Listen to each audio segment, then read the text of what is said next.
Getting the catch fresh off the boat, my gran would always make us pickled fish, which is so delicious. Reminds me of home. Welcome to another episode of KitchenCoZa. Today, I'm going to be making my gran's pickled fish recipe. First things first, let's get the oil on. 2 tablespoons for my curry mixture, and then the rest all for the deep frying. I'm going to start by portioning my fish, which is hake, otherwise lovingly known as the stockfish. And to get my flour, popping it into a bowl. 2 teaspoons of baking powder. A couple of dashes of turmeric, which just adds that gorgeous golden color. And then I'm just going to need to grab my soda water. We're also going to whisk until this is a glossy, silky mixture. I think that this is pretty much at a perfect consistency.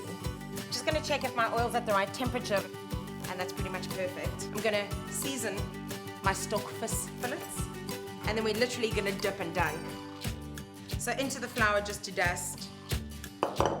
Make sure they're coated, making sure that the excess drips off. Drop this carefully into your hot oil. So we want to get this nice and evenly golden. It's about 2 minutes aside, and I'm gonna grab some kitchen paper and get these babies out of the oil. I'm gonna get this oil heated because I'm going to need it for this part of the process.